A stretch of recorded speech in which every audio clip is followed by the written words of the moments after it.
Jai Baba, Chapter 13. Baba was an enigma. He was never shy of performing miracles. He read the minds and hearts of everybody who came in front of him and of those who were far away too. He knew exactly what each one said or did. He saved countless people with his majestic powers, and through his love, made people walk the path of oneness and calmness. He really did not like fights, debates, and aggression. He wanted his lovers and followers to be calm and compassionate. He abhorred slander. Also, he was very clear that the laws of karma had to play her cards. Those who were very close to him suffered tremendously, as Baba would imply that to be cleansed of one's karma is the single most important dharma of all beings. The faster this karmic cleansing took place, the better it was for the individual. Thus, his nearest and dearest devotees who served him and spent so much time and their very lives with him suffered greatly. Their young children would die and Baba would apparently do nothing. They would become bankrupt and Baba would give his monologue on karma. On the other hand, he performed miracles through the day. He was an enigma, he is an enigma, and he will remain an enigma. Tajuddin Baba and Baba Sai performed miracles all through their lives. Baba used to say that each master comes with a portfolio, but to both, the greatest miracle was leading an individual from darkness into light. When a master predicts something, that prediction is momentary. But when a master initiates one onto the path of radiance, takes the one away from darkness into his light, that miracle is forever and evermore. Baba would wonder how many truly wanted this miracle. Once Baba Sai told Nana Sahib, while only both of them were seated near the holy fire, Dunimai, that I will not allow my devotees to come to harm. If a devotee is about to fall, I stretch out my hands, and instead of two, I support my devotee with 4 outstretched hands. I will not let my child fall, but Nana, I do not perform any miracles. My words look like magic, a chamatkar to you, because you do not know the future.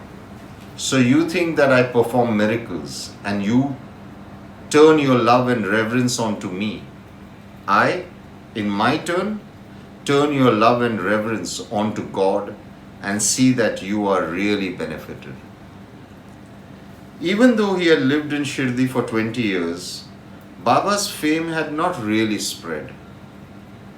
He was only known in Shirdi and in a few adjoining towns. He was dearly loved by those who knew him, but he was still considered as a fakir, and most Hindus stayed away from him. The first time when people, especially Hindus, sat up and took notice of Sai, who till now was known as a powerful but an extremely eccentric Sufi, was in the year 1878. This was because the Guru of all Gurus, the powerful, the no-nonsense, exceedingly to the point, very orthodox but benevolent Guru to many, Swami Samarth of Akolkot, proclaimed something just before he took Samadhi. He informed all his devotees that though he would be dropping his body, he would not be forsaking his devotees. He said that all those who wanted to meet him after he had dropped his body could go to Shirdi and meet him in the Fakir Sai Baba of Shirdi. Swami Samarth of Akolkot was loved and worshipped by countless devotees. By him revealing to his close disciples that Sai Baba and he were one, he indicated 2 things. First and foremost, that masters are beyond religion and duality. Also, Swami Samarth of Akolkot is considered to be an avatar of Lord Dattatreya, and by him proclaiming that he and Sainath are one, it meant that Sai Baba too was one with Lord Dattatreya.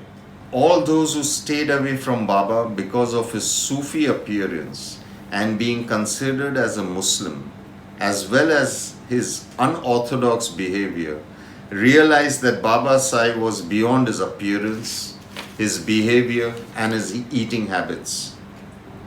Thus, after Swami Samarth of Akolkot left his body, his followers began to throng to Shirdi to see, meet, and pay obeisance to the man who the great and powerful Swami had directed them towards. It was then that a lot of Hindus began to come to Baba for blessings and predictions. This was the second wave of popularity for Baba.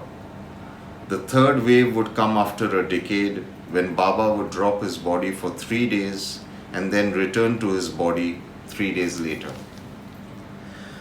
Though Baba's popularity grew, he remained the same.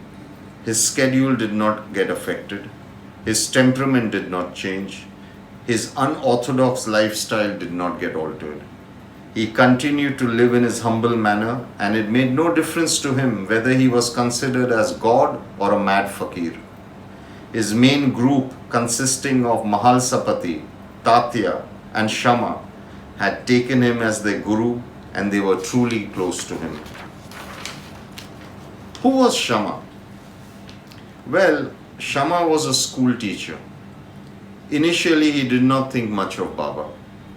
Shama lived close to Dwarkamai or Masjidai, and at night he would hear Baba talk in various languages, but to nobody in particular. Shama could hear Baba converse in various languages, and being a school teacher, Shama was aware of a few of those languages. He did not truly understand them, but could recognize which language Baba was speaking in. Shama always wondered who Baba was conversing with. Baba wasn't rambling incoherently.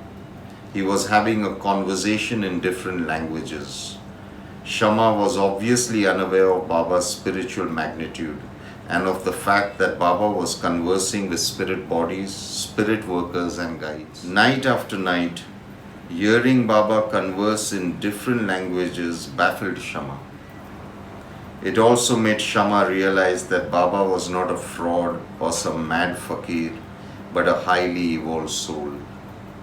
This brought about an interest in Shama's heart, and in no time, Shama and Baba were joined at the hip, which reflected a bonding of the spirit. Shama loved Baba but spoke to him as a friend. He did not truly revere Baba, but he truly loved Baba. He would often speak as though Baba was not the Sai, but just as Shama's friend, and Baba would never take offense.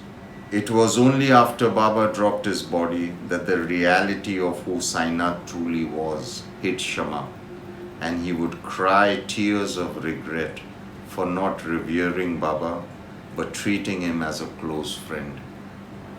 Peace be to all. Baba bless us with strength to go through our lot with wisdom and calmness. Jai Sai.